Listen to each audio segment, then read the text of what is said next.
हम कथा सुनाते राम सकल गुण धाम की। हम कथा सुनाते राम सकल गुण धाम की।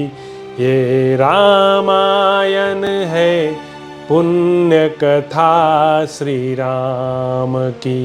ये रामायण है पुण्य कथा श्री राम की। जम्बूदीपे भरत खंडे आर्यावर्ते भारतवर्षे एक नगरी है विख्यात अयोध्या नाम की।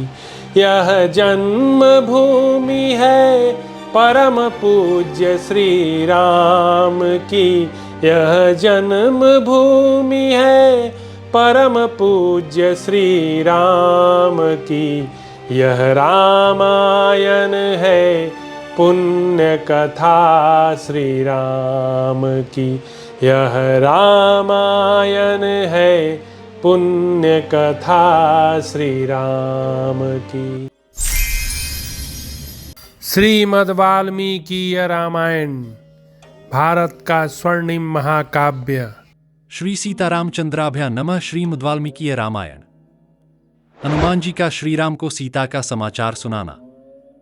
तदंतर विचित्र कानों से सुशोभित प्रस्रवण पर्वत पर जाकर युवराज अंगद को आगे करके श्रीराम, महाबली लक्ष्मण तथा सुग्रीव को मस्तक झुकाकर प्रणाम करने के अनंतर सब वानरों ने सीता का समाचार बताना आरंभ किया। सीता देवी रावण के अंतःपुर में रोक रखी गई हैं। राक्षसियां उन्हें धमकाती रहती हैं। श्रीराम के प्रति उनका अनन्य अनुराग है। रावण ने सीता के जीवित रहने के लिए केवल 2 मास की अवधि दे रखी है। इस समय विदेह कुमारी को कोई क्षति नहीं पहुंची है, वे सकुशल हैं। श्री रामचंद्र जी के निकट ये सब बातें बताकर वे वानर चुप हो गए। विदेह कुमारी के सकुशल होने का वृत्तांत सुनकर श्रीराम ने आगे की बात पूछते हुए कहा, वानरों, देवी सीता कहाँ हैं? मेरे प्रति उनका कैसा भाव है? विदेह कुमारी के विषय में ये सारी बातें मुझसे कहो। श्री रामचंद्र जी का यह कथन सुनकर वे वानर श्रीराम के निकट सीता के वृत्तांत को अच्छी तरह जाने वाले हनुमान जी को उत्तर देने के लिए प्रेरित करने लगे। उन वानरों की बात सुनकर पवनपुत्र हनुमान जी ने पहले देवी सीता के उद्देश्य से दक्षिण दिशा की ओर मस्तक झुकाकर प्रणाम किया। फिर बातचीत की कला को जानने वाले उन वानरवीर ने सीता जी का दर्शन जिस प्रकार हुआ था वह सारा वृत्तांत कह सुनाया। तत्पश्चात अपने तेज से प्रकाशित होने वाली उस दिव्य कांचन मणि को भगवान श्रीराम के हाथ में देकर हनुमान जी हाथ जोड़कर बोले, प्रभो, मैं जनक नंदिनी सीता के दर्शन की इच्छा से उनका पता लगाता हुआ 100 योजन विस्तृत समुद्र को लांघ कर उसके दक्षिण किनारे पर जा पहुंचा। वहीं दुरात्मा रावण की नगरी लंका है। वह समुद्र के दक्षिण तट पर ही बसी हुई है। श्रीराम, लंका में पहुंचकर मैंने रावण के अंतःपुर में प्रमदावन के भीतर राक्षसियों के बीच में बैठी हुई सती साध्वी सुंदरी देवी सीता का दर्शन किया। वे अपनी सारी अभिलाषाओं को आप में ही केंद्रित करके किसी तरह जीवन धारण कर रही हैं। विकराल रूप वाली राक्षसियां उनकी रखवाली करती हैं और बारंबार उन्हें डांटती फटकारती रहती हैं। वीरवर, देवी सीता आपके साथ सुख भोगने के योग्य हैं, परंतु इस समय बड़े दुखसे दिन बिता रही हैं। उन्हें रावण के अंतःपुर में रोक रखा गया है और वे राक्षसियों के पहरे में रहती हैं। सिर पर एक वेणी धारण किए दुखी हो सदा आपकी चिंता में डूबी रहती हैं। वे नीचे भूमि पर सोती हैं। जैसे जाड़े के दिनों में पाला पड़ने के कारण कमलिनी सूख जाती है, उसी प्रकार उनके अंगों की कांति फीकी पड़ गई है। रावण से उनका कोई प्रयोजन नहीं है। उन्होंने प्राण त्याग देने का निश्चय कर लिया है। ककुत्स्थ कुलभूषण, उनका मन निरंतर आप में ही लगा रहता है। निष्पाप नरश्रेष्ठ, इन्हें बड़ा प्रयत्न करके किसी तरह महारानी सीता का पता लगाया और धीरे धीरे इक्ष्वाकु वंश की कीर्ति का वर्णन करते हुए किसी प्रकार उनके हृदय में अपने प्रति विश्वास उत्पन्न किया। तत्पश्चात देवी से वार्तालाप करके मैंने यहाँ की सब बातें उन्हें बतलाईं। आपकी सुग्रीव के साथ मित्रता का समाचार सुनकर उन्हें बड़ा हर्ष हुआ। उनका उच्च कोटि का आचार विचार, पातिव्रत्य सुदृढ़ है। वे सदा आप में ही भक्ति रखती हैं। महाभाग, पुरुषोत्तम, इस प्रकार जनकनंदिनी को मैंने आपकी भक्ति से प्रेरित होकर कठोर तपस्या करते देखा है। महामते रघुनंदन, चित्रकूट में आपके पास देवी के रहते समय एक कौए को लेकर जो घटना घटित हुई थी, उस वृत्तांत को उन्होंने पहचान के रूप में मुझसे कहा था। जानकी जी ने आते समय मुझसे कहा, वायुनंदन, तुम यहां जैसी मेरी हालत देख चुके हो, वह सब भगवान श्री राम को बताना और इस मणि को बड़े यंत्र से सुरक्षित रूप में ले जाकर उनके हाथ में देना। ऐसे समय में देना जबकि सुग्रीव भी निकट बैठकर तुम्हारी कही हुई बातें सुन रहे हों। साथ ही मेरी ये बातें भी उनसे निवेदन करना प्रभो। आपकी दी हुई यह कांतिमती चूड़ामणि मैंने बड़े यंत्र से सुरक्षित रखी थी। जल से प्रकट हुए इस दीप्तिमान रंत को मैंने आपकी सेवा में लौटाया है। निष्पाप रघुनंदन, संकट के समय इसे देखकर मैं उसी प्रकार आनंदमग्न हो जाती थी जैसे आपके दर्शन से आनंदित होती हूं। आपने मेरे ललाट में जो मैंसिल का तिलक लगाया था, इसको स्मरण कीजिए। ये बातें जानकी जी ने कही थी। उन्होंने यह भी कहा, दशरथ नंदन, मैं 1 मास और जीवन धारण करूंगी। उसके बाद राक्षसों के वश में पड़कर प्राण त्याग दूंगी, किसी तरह जीवित नहीं रह सकूंगी। इस प्रकार दुबले पतले शरीर वाली धर्मपरायणा सीता ने मुझे आपसे कहने के लिए यह संदेश दिया था। वे रावण के अंतःपुर में कैद हैं और भय के मारे आंख फाड़ फाड़ कर इधर उधर देखने वाली हरिणी के समान वे सशंक दृष्टि से सब ओर देखा करती हैं। रघुनंदन, यही वहां का वृत्तांत है जो सब का सब मैंने आपकी सेवा में निवेदन कर दिया। अब सब प्रकार से समुद्र को पार करने का प्रयत्न कीजिए। राजकुमार श्रीराम और लक्ष्मण को कुछ आश्वासन मिल गया, ऐसा जानकर तथा वह पहचान श्री रघुनाथ जी के हाथ में देकर वायुपुत्र हनुमान ने देवी सीता की कही हुई सारी बातें क्रमशः अपनी वाणी द्वारा पूर्ण रूप से कह सुनाई। चूड़ामणि को देखकर और सीता का समाचार पाकर श्रीराम का उनके लिए विलाप। हनुमान जी के ऐसा कहने पर दशरथ नंदन श्रीराम उस मणि को अपनी छाती से लगाकर रोने लगे। साथ ही लक्ष्मण भी रो पड़े। उस श्रेष्ठ मणि की ओर देखकर शोक से व्याकुल हुए श्री रघुनाथ जी अपने दोनों नेत्रों में आंसू भरकर सुग्रीव से इस प्रकार बोले, मित्र, जैसे वत्सलाधेनु अपने बछड़े के स्नेह से धनों से दूध झरने लगती है, उसी प्रकार इस उत्तम मणि को देखकर आज मेरा हृदय भी द्रवीभूत हो रहा है। मेरे श्वशुर राजा जनक ने विवाह के समय वैदेही को यह मणिरंत दिया था, जो उसके मस्तक पर आबद्ध होकर बड़ी शोभा पाता था। जल से प्रकट हुई यह मणि श्रेष्ठ देवताओं द्वारा पूजित है। किसी यज्ञ में बहुत संतुष्ट हुए बुद्धिमान इंद्र ने राजा जनक को यह मणि दी थी। सौम्य, इस मणिरंत का दर्शन करके आज मुझे मानो अपने पूज्य पिता का और विदेहराज महाराज जनक का भी दर्शन मिल गया हो, ऐसा अनुभव हो रहा है। यह मणि सदा मेरी प्रिया सीता के सीमंत पर शोभा पाती थी। आज इसे देखकर ऐसा जान पड़ता है मानो सीता ही मुझे मिल गई। सौम्य पवन कुमार, जैसे बेहोश हुए मनुष्य को होश में लाने के लिए उस पर जल के छींटे दिए जाते हैं, उसी प्रकार विदेहनंदिनी सीता ने मूर्छित हुए से मुझराम को अपने वाक्य रूपी शीतल जल से सींचते हुए क्या क्या कहा है, यह बारंबार बताओ। अब वे लक्ष्मण से बोले, सुमित्रानंदन, सीता के यहां आए बिना ही जो जल से उत्पन्न हुई इस मणि को मैं देख रहा हूं, इससे बढ़कर दुख की बात और क्या हो सकती है। फिर वे हनुमान जी से बोले, वीर पवन कुमार, यदि विदेहनंदिनी सीता 1 मास तक जीवन धारण कर लेगी, तब तो वह बहुत समय तक जी रही है। ऐ तो कजरारे नेत्रों वाली जानकी के बिना अब एक क्षण भी जीवित नहीं रह सकता। तुमने जहां मेरी प्रिया को देखा है, उसी देश में मुझे भी ले चलो। उसका समाचार पाकर अब मैं एक क्षण भी यहां नहीं रुक सकता। हाय, मेरी सती साध्वी सुमध्यमा सीता बड़ी भीरू है। वह उन घोर रूपधारी भयंकर राक्षसों के बीच में कैसे रहती होगी। निश्चय ही अंधकार से मुक्त किंतु बादलों से ढके हुए शरतकालीन चंद्रमा के समान सीता का मुख इस समय शोभा नहीं पा रहा होगा। हनुमान, मुझे ठीक ठीक बताओ, सीता ने क्या क्या कहा है। जैसे रोगी दवा लेने से जीता है, उसी प्रकार मैं सीता के इस संदेश वाक्य को सुनकर ही जीवन धारण करूंगा। हनुमान, मुझसे बिछुड़ी हुई मेरी सुंदर कटिप्रदेश वाली मधुर भाषिणी सुंदरी प्रियतमा जनक नंदिनी सीता ने मेरे लिए कौन सा संदेश दिया है। वह दुख पर दुख उठाकर भी कैसे जीवन धारण कर रही है। हनुमान जी का भगवान श्री राम को सीता का संदेश सुनाना। महात्मा श्री रघुनाथ जी के ऐसा कहने पर श्री हनुमान जी ने सीता जी की कही हुई सब बातें उनसे निवेदन कर दी। ये बोले, पुरुषोत्तम, जानकी देवी ने पहले चित्रकूट पर बीती हुई एक घटना का यथावत रूप से वर्णन किया था। उसे उन्होंने पहचान के तौर पर इस प्रकार कहा था। पहले चित्रकूट में कभी जानकी देवी आपके साथ सुखपूर्वक सोई थी। वे सोकर आपसे पहले उठ गईं। उस समय किसी कोए ने सहसा उड़कर उनकी छाती में चोंच मार दी। भरताग्रज, आप लोग बारी बारी से एक दूसरे के अमे सिर रखकर सोते थे। जब आप देवी के अंक में मस्तक रखकर सोए थे, उस समय पुनः उसी पक्षी ने आकर देवी को कष्ट देना आरंभ किया। कहते हैं उसने फिर आकर जोर से चोंच मार दी। तब देवी के शरीर से रक्त बहने लगा और उससे भीग जाने के कारण आप जग उठे। शत्रुओं को संताप देने वाले रघुनंदन, उस किए ने जब लगातार इस तरह पीड़ा दी, तब देवी सीता ने सुख से सोए हुए आपको जगा दिया।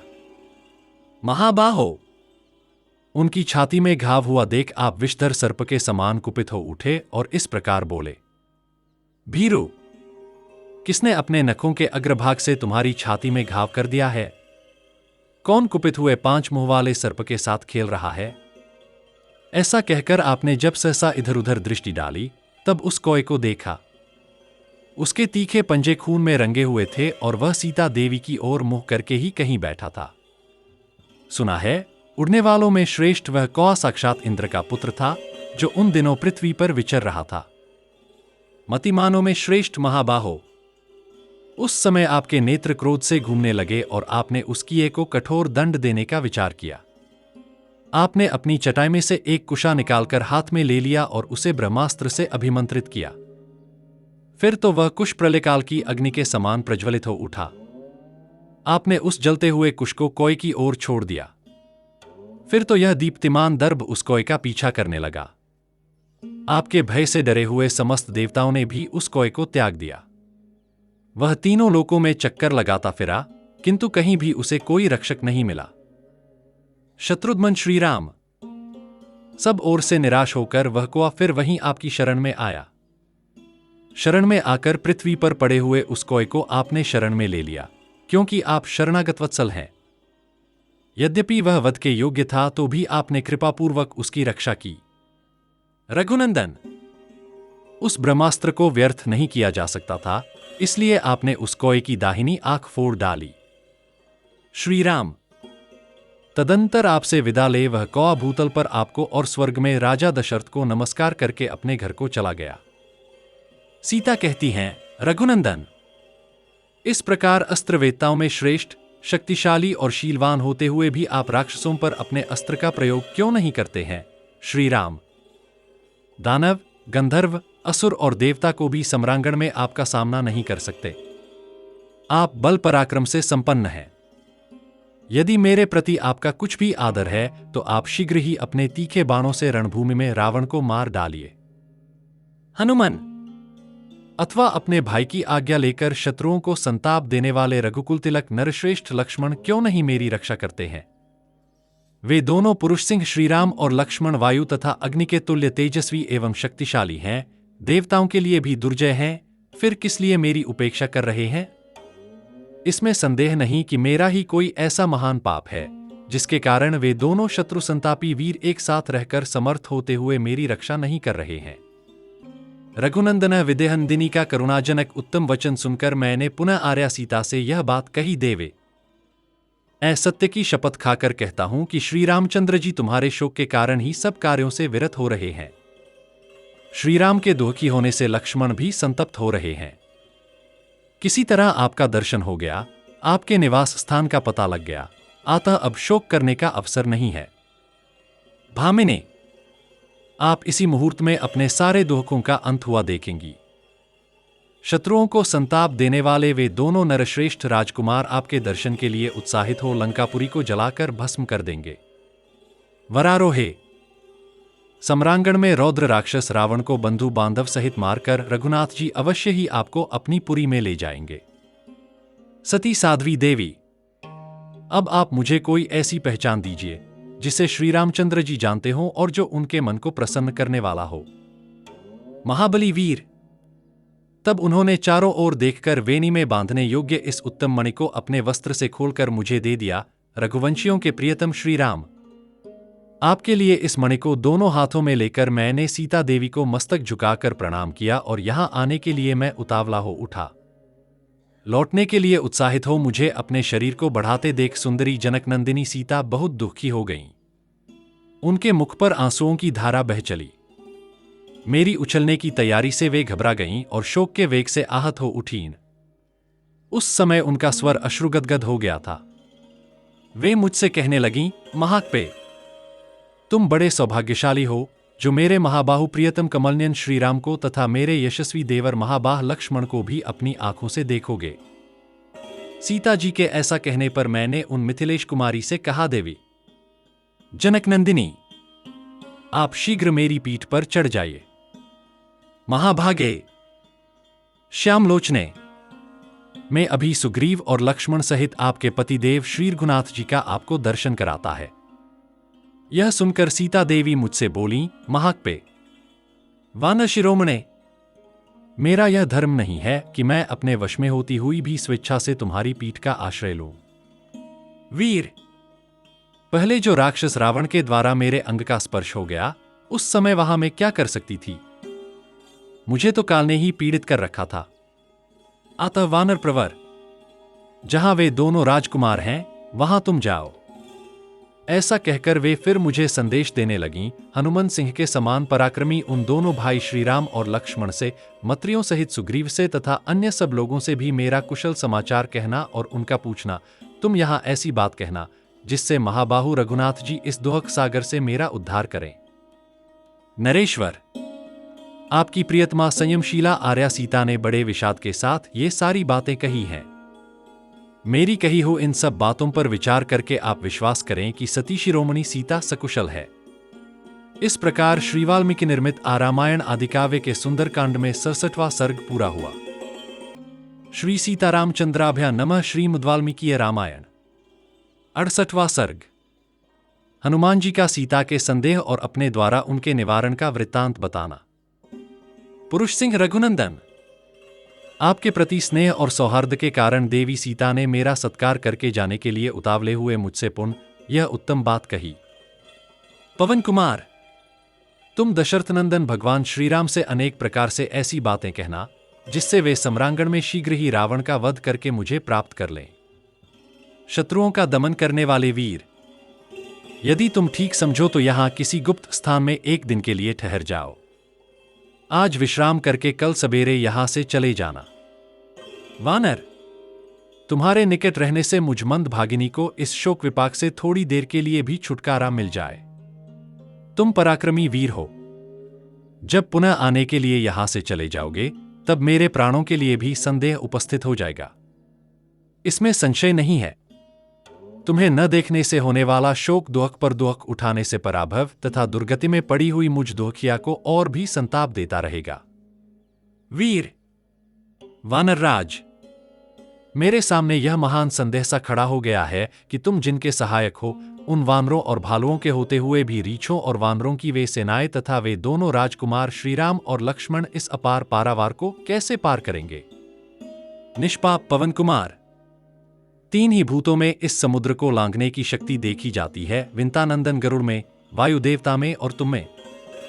वीर, जब इस प्रकार इस कार्य का साधन दुष्कर हो गया है, तब इसकी सिद्धि के लिए तुम कौन सा समाधान उपाय देखते हो? कार्य सिद्धि के उपाय जानने वालों में तुम श्रेष्ठ हो, अतः मेरी बात का उत्तर दो।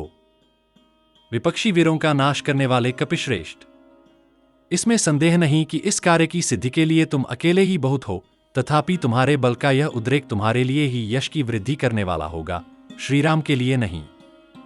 यदि श्रीराम अपनी संपूर्ण सेना के साथ यहां आकर युद्ध में रावण को मार डालें और विजयी होकर मुझे अपनी पुरी को ले चलें, तो यह उनके लिए यश की वृद्धि करने वाला होगा। जिस प्रकार राक्षस रावण ने वीरवर भगवान श्रीराम के भय से ही उनके सामने न जाकर छलपूर्वक वन से मेरा अपहरण किया था, उस तरह श्री रघुनाथ जी को मुझे नहीं प्राप्त करना चाहिए, वे रावण को मारकर ही मुझे ले चलें। शत्रु सेना का सहार करने वाले ककुत्स्थ कुलभूषण श्रीराम यदि अपने सैनिकों द्वारा लंका को पद्दलित करके मुझे अपने साथ ले जाए, तो यह उनके योग्य पराक्रम होगा। महात्मा श्रीराम संग्राम में शौर्य प्रकट करने वाले हैं, जिस प्रकार उनके अनुरूप पराक्रम प्रकट हो सके वैसा ही उपाय तुम करो। सीता देवी के उस अभिप्रायुक्त, विनयपूर्ण और युक्तिसंगत वचन को सुनकर अंत में मैंने उन्हें इस प्रकार उत्तर दिया।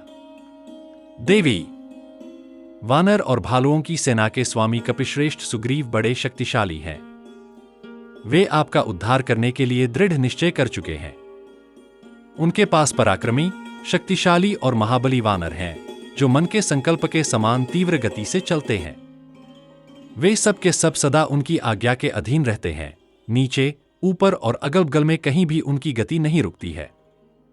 वे अमित तेजस्वी वानर बड़े से बड़े कार्य आ पड़ने पर भी कभी शिथिल नहीं होते हैं। वायुमार्ग, आकाश का अनुसरण करने वाले उन महाभाग बलवान वानरों ने अनेक बार इस पृथ्वी की परिक्रमा की है। वहां मुझसे बढ़कर तथा मेरे समान शक्तिशाली बहुत से वानर हैं। सुग्रीव के पास कोई ऐसा वानर नहीं है जो मुझसे किसी बात में कम हो। जब मैं ही यहां आ गया, तब फिर उन महाबली वानरों के आने में क्या संदेह हो सकता है। आप जानती होंगी कि दूत या धावन बनाकर वे ही लोग भेजे जाते हैं जो निम्न श्रेणी के होते हैं। अच्छी श्रेणी के लोग नहीं भेजे जाते। देवी, अब संताप करने की आवश्यकता नहीं है। आपका मानसिक दुख दूर हो जाना चाहिए। वे वानर युद्धपति एक ही छलांग में लंका में पहुंच जाएंगे। महाभागे, वे पुरुष सिंह श्रीराम और लक्ष्मण भी उद्याचल पर उदित होने वाले चंद्रमा और सूर्य की भांति मेरी पीठ पर बैठकर आपके पास आ जाएंगे। आप शीघ्र ही देखेंगी कि सिंह के समान पराक्रमी शत्रुनाशक श्रीराम और लक्ष्मण हाथ में धनुष लिए लंका के द्वार पर आ पहुंचे हैं। नख और दाढ़े ही जिनके आयुध हैं, जो सिंह और बाघ के समान पराक्रमी हैं तथा बड़े बड़े गजराजों के समान जिनकी विशाल काया है, उन वीर वानरों को आप शीघ्र ही यहां एकत्र हुआ देखेंगी। लंकावर्ती मल्य पर्वत के शिखरों पर पहाड़ों और मेघों के समान विशाल शरीर वाले प्रधान प्रधान वानर आकर गर्जना करेंगे और आप शीघ्र ही उनका सिंहनाद सुनेंगी। आपको जल्दी ही यह देखने का भी सौभाग्य प्राप्त होगा कि शत्रुओं का दमन करने वाले श्री रघुनाथ जी वनवास की अवधि पूरी करके आपके साथ अयोध्या में जाकर वहां के राज्य पर अभिषिक्त हो गए हैं। आपके अत्यंत शोक से बहुत ही पीड़ित होने पर भी जिनकी वाणी में कभी दीनता नहीं आने पाती, उन मिथिलेश कुमारी को जब मैंने प्रिय एवं मंगलमय वचनों द्वारा सांत्वना देकर प्रसन्न किया, तब उनके मन को कुछ शांति मिली। इस प्रकार श्री वाल्मीकि निर्मित आर्ष रामायण आदि काव्य के सुंदरकांड में 68वां सर्ग पूरा हुआ। सुंदरकांड समाप्त। हम कथा सुनाते राम सकल गुण धाम की, हम कथा सुनाते राम सकल गुण धाम की। ये रामायण है पुण्य कथा श्री राम की, ये रामायण है पुण्य कथा श्री राम की। जम्बूदीपे भरत खंडे आर्यावर्ते भारत वर्षे एक नगरी है विख्यात अयोध्या नाम की। यह जन्म भूमि है परम पूज्य श्री राम की, यह जन्म भूमि है परम पूज्य श्री राम की। यह रामायण है पुण्य कथा श्री राम की, यह रामायण है पुण्य कथा श्री राम की।